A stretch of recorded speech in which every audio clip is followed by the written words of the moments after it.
19h45, Labari Info Soir. Monsieur, dames, bonsoir et bienvenue à cette nouvelle session d'information du dimanche 24 octobre 2021. Voilà, comme invité du journal, ce dimanche, nous accueillons Chebou Dambadji. Il est acteur de l'éducation, ancien syndicaliste, toujours dans le même domaine. Monsieur Chebou Dambadji, bonsoir. Et bonsoir. Soyez le bienvenu sur ces plateaux. Je rappelle, avec vous, il sera question de l'éducation au Niger après 3 semaines seulement de la rentrée scolaire. Mais avant, on va suivre le déroulé de l'actualité de ce jour. Ce jour 24, justement, octobre, l'amphithéâtre 1000 places de la faculté des sciences techniques a servi de cadre pour une conférence débat organisée par le syndicat autonome de l'enseignement supérieur du public SINA-SIP. C'était sous le thème Le Sahel, espace de crise et de conflits armés, animé par le docteur Moussa Zangoua. Aboubakar Souley, Aboubakar Ibrahim pour le compte rendu. Le Sahel, espace de crise et de conflits armés, tel est le thème de cette conférence débat organisée par le syndicat autonome de l'enseignement supérieur public. Il s'agit, à travers cette toute première activité, d'informer et d'attirer l'attention du monde estudiantin sur le danger autour des crises et des conflits armés dont la sous-région fait face actuellement. Les objectifs visés par le syndicat autonome de l'enseignement supérieur, c'est vraiment une participation des universitaires, puisque le rôle de l'universitaire, ce n'est pas seulement revendiquer, comme d'habitude nous le voyons, c'est-à-dire les intérêts matériels et moraux du syndicat. Ça va au-delà, puisque nous voulons participer évidemment à la vie de la nation. Et je pense que la question sécuritaire, c'est une question d'actualité. Et c'est dans ce élan que nous avons proposé ce cadre d'échange entre notre syndicat, les acteurs de la société civile, et ceux du politique et les autres organisations. Par rapport à ces thèmes, le conférencier n'a pas passé par 4 chemins pour situer l'origine de ces crises, tout en rappelant que dès le début, cela n'a pas été pris au sérieux par les autorités politiques. Ce n'est un secret pour personne, pour ce qui se passe dans cet espace. Les guerres, les conflits, c'est vrai, dans toutes les sociétés humaines, dans toutes les cultures humaines, ce sont des réalités qui sont observées. Mais elles sont à des niveaux d'intensité relatifs, différents.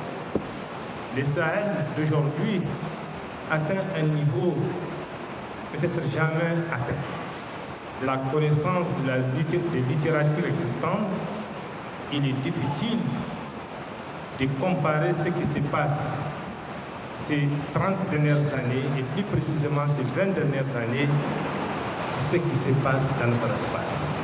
Par rapport à tout son passé, c'est vrai, il y a eu des razzias, il y a eu des guerres, mais c'était des guerres qui étaient observées, qui étaient menées avec des outils de destruction relativement modestes. Aujourd'hui, les choses ont nettement changé. Le choix du thème a été salué par les participants qui n'ont pas manqué de situer les responsabilités de la crise. Par rapport aux causes de ce que nous sommes en train de vivre dans le Sahel, effectivement, le docteur l'a ébauché, mais de façon la plus diplomatique. La plus diplomatique parce qu'il faudrait comprendre qu'aujourd'hui, ce que nous souffrons, ce que nous vivons dans nos pays, c'est juste une guerre de conquête. Une guerre de conquête diligentée par qui on sait, par la France. Vous vous rappelez, tout ce problème-là est lié effectivement à la guerre en Libye. Et nous savons que Sarkozy premier avait décidé de détruire la Libye pour avoir ses ressources et aussi conquérir le Sahel. Cette question des crises est très capitale, a conclu le conférencier, qui rappelle par la même occasion que si l'on veut véritablement régler ces conflits, il faut se sentir directement concerné et s'impliquer pleinement. Les usagers de la route de Niamey continuent de vivre un véritable calvaire de fait de la dégradation très avancée de la quasi de ces voies. C'est l'exemple du tronçon au quartier Plateau derrière le château 1 dans l'état de la dégradation mis mal à l'aise les usagers. Boubacar Ibrahim et Chebou Issou. En plein cœur de Niamey, un spectacle désolant et décevant. C'est cela le caractère que reflète le tronçon du quartier Plateau derrière le château 1. Une voie stratégique qui permet d'éviter les embouteillages sur la voie menant à l'intersection de Maurice Delens et qui se retrouve dans un état de dégradation à outrance. Ici, au lieu de nid de poule, il vaut mieux parler de nid d'éléphant, causant ainsi des ondulations à répétition. Pourtant, c'est un tronçon qui passe devant les plus grandes institutions financières du monde. Pour les usagers, c'est une situation qui n'est pas acceptable et qui en appelle au bon sens des autorités pour la réhabilitation de cette voie.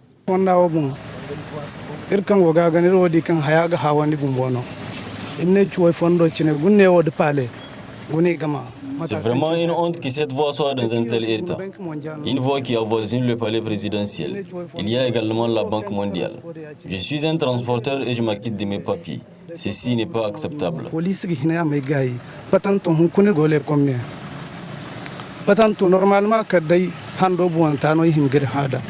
Emene Banque mondiale kine mega fondo bambata o kine ayo ayne be kan ago ya kine singi gire kabunuse kan watkul masala wara norgo. Une telle voie qui passe devant la Banque mondiale n'est pas imaginable. Et ça fait longtemps qu'elle est dans cet état. J'ai l'habitude de trouver ici un véhicule dans un sale état. Je pense que les autorités ou même la Banque mondiale doivent songer à réhabiliter cette voie. Amakagedi woni hawo no imene yo gogo biso batamo kine batamo une palato bindira fondo kinara ilbore hagim hawi. Outre ces tronçons, ils sont nombreux du même genre dans la capitale qui méritent un regardant de pouvoir public. Pour l'instant, c'est le contribuable qui continue de payer le prix fort avec des engins toujours au garage. Du sport, dans cette édition, la légende du football africain Anthony Bafoué séjourne à Niamey dans le cadre des préparatifs du gala de la République annoncé pour le 17 décembre prochain ici même à Niamey. Un événement placé sous le haut patronage du président de la République Mohamed Bazoum. Suivez ce reportage de Ibrahim Tikire et Sadou Demi. Ça sera le plus grand événement sportif de cette fin d'année 2021. Il s'agit du Gala de la République au cours duquel des légendes du football africain seront à Niamey. Cette idée émane du journaliste sportif Abdelmalik Kourizé, appuyé par le conseiller technique en sport du président de la République, M. Cherif Moussa, et qui a reçu le soutien des premiers responsables du pays, dont le président de la République, son Excellence Bazoum Mohamed, parrain de l'événement. Je suis ici pour le gala de la République sur le patronage de son Excellence. Je suis le point focal au niveau de l'Assemblée des joueurs de légendes, de grandes légendes d'Afrique. Et je crois que c'est un sujet extraordinaire. Ça va être une retrouvaille pour donner une autre image aussi au Niger. Et aussi pour l'Afrique. On travaille très bien avec Abdelmalik qui est en charge de communication et le bon patron Al-Hajj Cherif. En s'engageant pour la réussite du gala de la République, Anthony Bafoué a jugé utile de venir pour des séances de travail avec l'équipe d'organisation de l'événement. On a fait quelques visites, notamment on a rencontré le grand patron. On dit en anglais « the father of the nation », le papa de la nation. Et puis aussi le directeur adjoint de cabinet. Donc pour moi, ce qui est important, c'est le détail. L'attention au détail égale la qualité. L'organisation, que tout va être, comme on dit en français, nickel. Et puis on s'échange depuis chaque 2 jours, chaque vendredi, on fait l'état des lieux. Et puis, il y a déjà des conformations comme El Hadji Diouf, Kalilou Fadiga, Daniel Amokachi, Wankou Kano, Kalusha Boualea. Et il y a Noureddin Naibet, Aziz Boudabala et Asamoah et encore beaucoup d'autres. Il y en a qui regardent encore le calendrier, mais je suis en contact en permanence avec eux.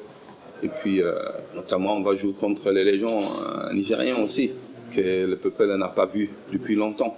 Et je crois que quelques gens de la politique vont aussi jouer, parce qu'en fin de compte, c'est entertainment, vous comprenez. Donc, les préparatifs sont en course. Et puis, je vais revenir aussi plus tôt, encore une fois, peut-être 2 fois. Et puis, on va continuer à travailler très très proche ensemble. Prévu le 17 décembre 2021, le Gala de la République sera un rendez-vous pour faire découvrir les légendes du football africain contre une équipe des anciennes gloires du football nigérien. Venez nombreux, parce que si vous ne venez pas, vous allez louper quelque chose. Mais je crois qu'il n'y a pas que le football, il y a aussi de la musique, la culture nigérienne. Vous allez voir beaucoup d'anciennes légendes qui savent encore jouer. Ravi d'être ici, ravi de revenir avant le 17 décembre pour préparer l'événement du 17 décembre. Voilà, je l'ai annoncé en début de cette édition. Nous avons comme invité Chebou Dambaji, il est acteur de l'éducation. Monsieur Chebou Dambaji, bonsoir. Et bonsoir. Je reviens vers vous, on va parler de l'éducation. Alors, 3 semaines après la rentrée scolaire, les cours n'ont véritablement pas commencé. À l'origine des grèves observées, ça y est là, enseignants et élèves. Alors, à cette allure, est-ce qu'on peut observer, est-ce qu'on peut espérer une bonne rentrée scolaire? Bon, merci. La rentrée en tant qu'événement, on peut considérer qu'elle a eu lieu en tant qu'événement. Mais maintenant, c'est son effectivité sur le terrain. Alors, vous parlez tantôt des mouvements d'humeur des élèves ou des enseignants, mais en réalité, il n'y a pas que ça. Ça, c'est la partie la plus tonitruante que les gens voient. Même là où il n'y a pas ces agitations, si vous partez sur le terrain, vous allez voir que c'est comme par le passé. Il n'y a rien de changé, en tout cas, par rapport à cette rentrée. Par exemple, vous savez qu'au niveau de beaucoup d'établissements, les classes sont en paillotes. Si vous faites un tour rien que dans la ville de Niamey, vous allez voir que ces classes paillotes ne sont pas encore construites.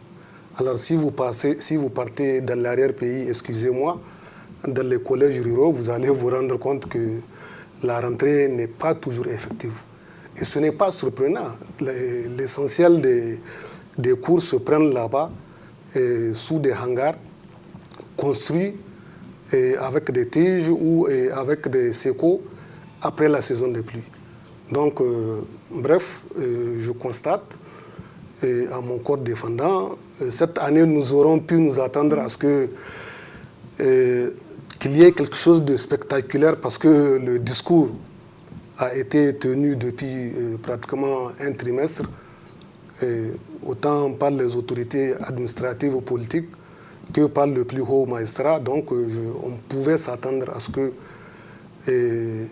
certaines difficultés mineures, parce que je considère que les problèmes de classe, c'est des problèmes mineurs avec la mobilisation des communautés qui peuvent trouver solution.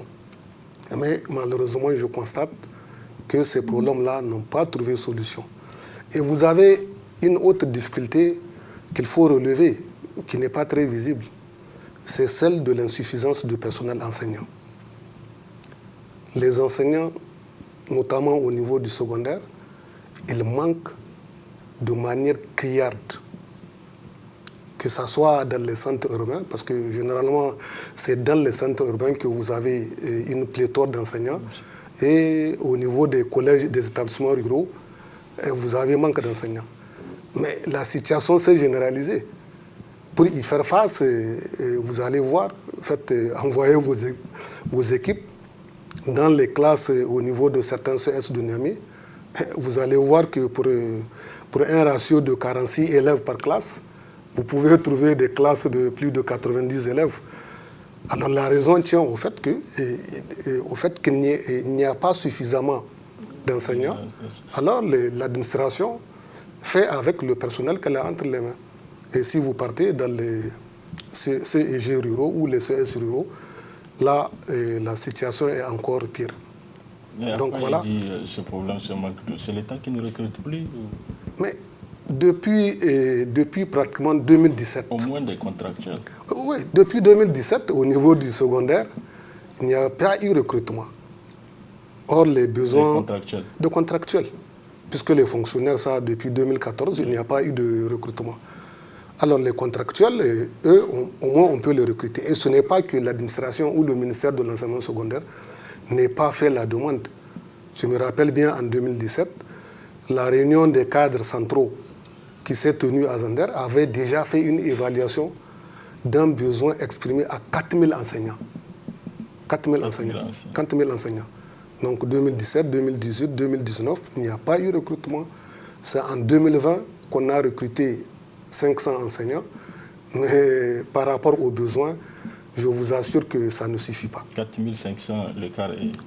Non, ouais, mais entre-temps, il faut avoir une approche dynamique. Chaque année, vous avez des élèves, un besoin qui est là, des nouveaux établissements qui sont créés. Donc, le besoin ne fait qu'augmenter. Si vous avez une insuffisance, donc au fur et à mesure qu'on ne recrute pas, avec l'arrivée des élèves de 6e, il est bien évident que le besoin ne peut qu'augmenter. Alors, M. Dambadji, justement, pour pallier à tous ces problèmes, en fin de semaine, un cadre de concertation a été créé, regroupant plusieurs acteurs de l'éducation. Est-ce que, selon vous, ce cadre a sa raison d'être? Vraiment, je vous assure que le cadre de concertation a toujours existé. En tout cas, je sais qu'au niveau de l'enseignement secondaire, il y avait déjà ce cadre-là qui se réunissait régulièrement avec les représentants du personnel et l'administration centrale pour échanger sur la situation de l'école. Donc en fusionnant les deux ministères, donc l'idée a été maintenue. Donc c'est un cadre qui existe. Vous savez, l'existence du cadre en soi ne règle pas les problèmes. Par exemple, je vous parlais tantôt de besoins en enseignants. Au vu même de la composition de ce cadre? Non, le cadre, par exemple la situation du personnel, le besoin est déjà exprimé, je vous disais, depuis 2017. On n'a pas besoin d'attendre un cadre de concertation pour recruter ces enseignants. Mais le principe, c'est une bonne chose qu'il y ait un cadre qui permet aux deux parties de se retrouver et d'échanger, de faire le point de déroulement des cours.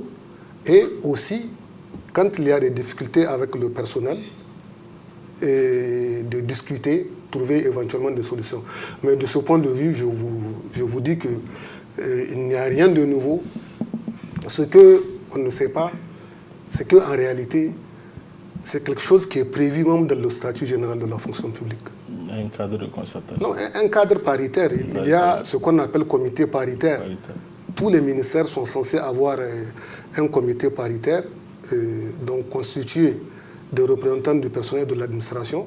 Ça figure bel et bien parmi les organes consultatifs, mais l'administration n'a jamais mis ça en vigueur.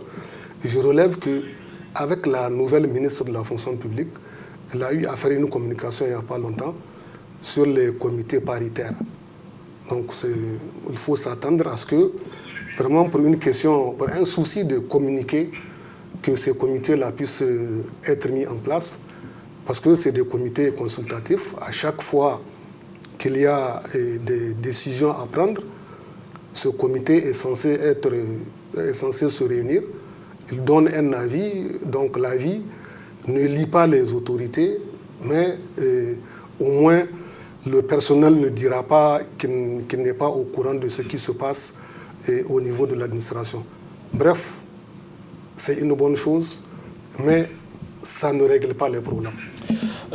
L'éducation, une des priorités du président de la République, Mohamed Bazoum, qui a affiché en tout cas sa volonté de faire bouger les lignes.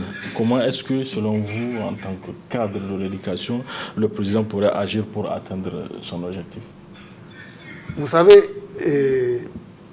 faire bouger les lignes, il y a des contraintes à lever pour faire bouger les lignes. Il y a les problèmes de gestion du personnel. Il y a aussi l'environnement scolaire qu'il faut traiter. Et éventuellement les questions de programme, de suivi, d'évaluation de tout ce qui se passe. Et enfin, dans le cadre du partenariat, la contrainte majeure qui coûte très cher en termes de, en tout cas sur les résultats scolaires, de traiter les causes de l'instabilité. Ces causes-là sont connues. C'est tantôt du fait des élèves, tantôt du fait des enseignants.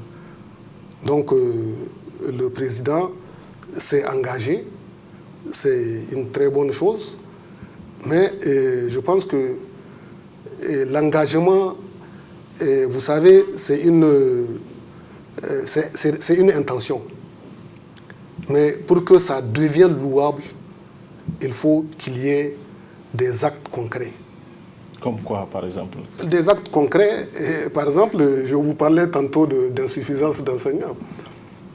Tant que vous avez des enseignants qui ne sont pas suffisants au niveau de votre système éducatif, il est bien évident que vous aurez toujours des difficultés. Donc, il y a nécessité de recruter, il faut recruter. Mais il n'y a pas que ça. Je vous parlais tantôt de l'environnement d'apprentissage. Nos établissements sont pratiquement dénués de tout. Les simples manuels de préparation au niveau de certains établissements, les enseignants sont obligés de courir par-ci par-là pour trouver le manuel. Or, l'enseignant sans manuel, il n'invente rien, l'enseignant. Il est censé avoir des manuels pour les préparations et toute la documentation aussi en termes de programmes, les grandes directives, tout ça c'est censé être à la disposition de l'enseignant. Et vous avez aussi le pilotage du système, la gestion quotidienne de notre système, notamment par les administrations scolaires. Alors, par le passé, les administrations scolaires, en tout cas, de mon point de vue, n'ont pas fait preuve d'autorité nécessaire, surtout au niveau du public. Donc, c'est autant de choses, à mon humble avis, qu'il faut traiter si on veut que les lignes bougent. Et aussi, un des points importants aussi à mettre, dont il faut tenir compte, je vous parlais tantôt de l'instabilité. Les grèves des enseignants, les revendications des enseignants. Mais vous avez beau élaborer des systèmes, du moins c'est élaborer des programmes très jolis, très beaux, tout ce qu'il faut, mais s'il n'y a pas de stabilité, leur mise en œuvre pose problème. Donc je pense que dans la mise en œuvre de ces engagements-là, ce sont autant d'aspects qu'il faut traiter, donc aussi bien avec les enseignants qu'avec les élèves, parce que chaque jour de cours perdu compte. Il faut que les gens comprennent que l'enseignement, c'est un programme pour chaque niveau. Si vous êtes en 6e, vous êtes censé faire 280 heures ou 288 heures l'an, par an. Donc pratiquement 29 semaines de cours. Mais si au cours de 29 semaines de cours, vous perdez 5 à 10 semaines de cours, et il est bien évident que ça aura un coût sur l'exécution des programmes.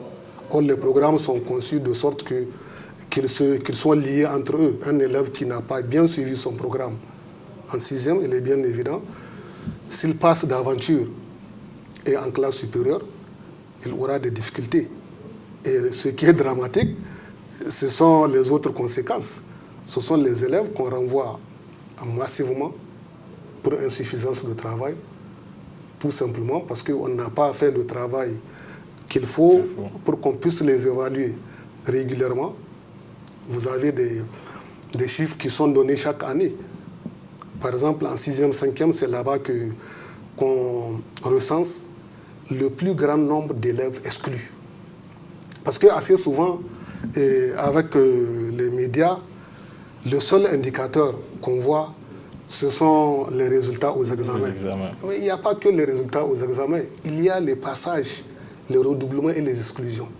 Donc, c'est ça les conséquences si les programmes ne sont pas bien suivis, les cours ne sont pas bien dispensés. S'il y a des perturbations de cours, il est bien évident qu'en fin d'année, vous aurez des mauvais résultats aux examens et aussi vous aurez des élèves qui seront exclus pour insuffisance de travail, ou d'autres qui vont redoubler.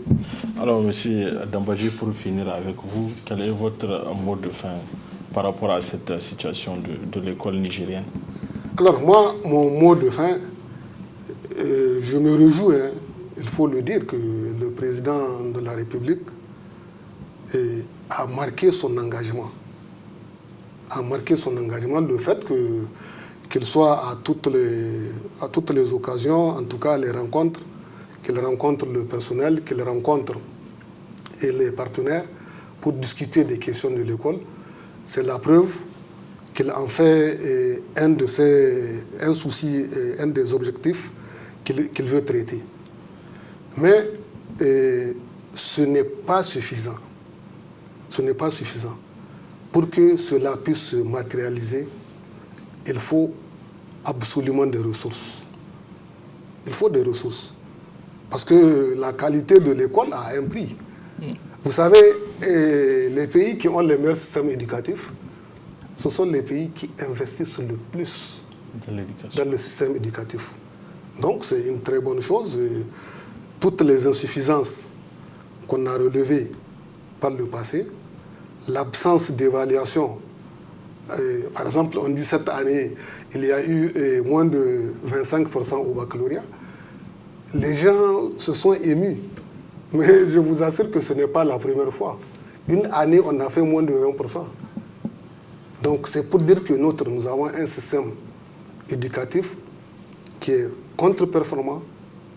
L'engagement du président, en tout cas, a besoin de soutien. Et je remarque que, en tout cas, pratiquement tous les partenaires de l'école soutiennent la démarche. Mais pour que ce soutien-là se consolide, il faut que le gouvernement mette les ressources qu'il faut, mais aussi que le gouvernement communique en amont des décisions. Parce que, vous savez, vous pouvez prendre une décision qui peut être mal comprise, tout simplement parce que vous n'avez pas communiqué en amont.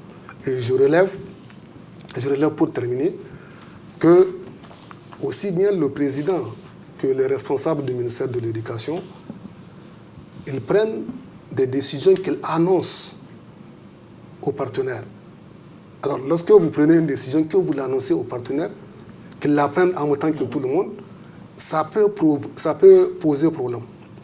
Par exemple, je voudrais l'illustrer par l'entretien du président de la République à Ouagadougou, en Hausa et en français, sur les décisions qu'il entend prendre, que le gouvernement entend prendre pour gérer les contractuels et pour gérer le système éducatif.